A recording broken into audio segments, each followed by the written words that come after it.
সেই পরিকল্পনাগুলো নিতে পারবো, যেগুলো আসলে আমরা বাস্তবায়ন করতে পারবো। হ্যাঁ, আমরা অনেক চিন্তাভাবনা করি, কিন্তু আসলে কিন্তু স্বপ্নের মধ্যেই থেকে যাই। তো আমার কোনো পরিকল্পনাটা একটাই নেই, অন্তত বলতে পারি এই কাজটা আমরা সুষ্ঠু সুন্দরভাবে করতে পেরেছি, এই কাজের মধ্য দিয়ে আমরা একটা ঢেউ করতে পেরেছি। আশা করি আমরা সেই জায়গায় পৌঁছতে পারবো। এবং মিটিং যখনই শুরু হোক, আমাদের রূপান্তরের কথা জানিয়েছেন, মিটিং যখনই শুরু হোক আমরা একটার মধ্যেই শেষ করবো ইনশাআল্লাহ।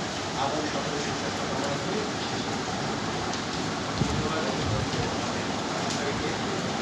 আমি ক্লাসটার দশম ক্লাসটারের সবার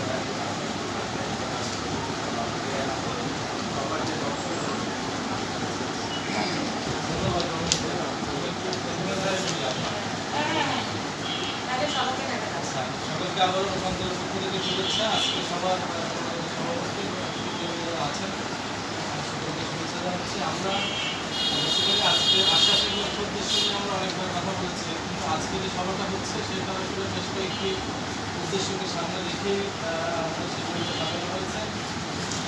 ইতিমধ্যে আমরা আমাদের কাউন্টার ক্যাপিটাল নেটওয়ার্ক গঠন করেছি। আগে থেকে আমাদের বছর এবং দিনাজে দুটা গ্রুপ কাজ করছে, মানব পাচার প্রতিরোধে সক্রিয় কর্মী দল, এবং যাদের অনেক ভূমিকা রেখেছে মানব পাচার প্রতিরোধ খাতে।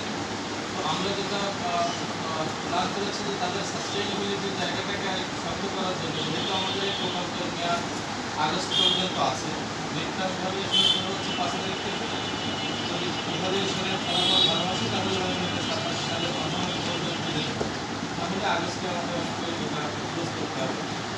যে কারণে আমরা পর্যায়ক্রমে এই যে নেটওয়ার্ক যেটা আছে, এই নেটওয়ার্কের দায়িত্ব আসলে আপনাদেরকে নিতে হবে। এই নেটওয়ার্কটাকে সক্রিয় রাখতে পর্যায়ক্রমে কোনো না কোনো যে সংগঠনগুলো নেটওয়ার্কের আওতায় আছে, মিটিংগুলো তাদের আওতায় আসলে প্রতি মাসে বা কোয়ার্টারে যেভাবে আমরা করি করে সেই জায়গাটা একটা রাখা। আর একটা হচ্ছে মানব পাচার প্রতিরোধ খাতে সক্রিয় কর্মী দল যারা কাজ করছে, এদের সাস্টেইনেবিলিটির জন্য আমরা এদেরকে একটা কমিটি গঠন করে দিয়েছি। একটা তাদের একটা কনস্টিটিউশন করা হয়েছে এবং তাদের ব্যাংক অ্যাকাউন্ট শুরু করে অর্থাৎ সিপিও হিসাবে তাদেরকে যোগদান করার জন্য আমরা চেষ্টা করছি। সেই জায়গায় আপনাদের কাছে কিছু প্রত্যাশা আছে তাদের, তারা যেহেতু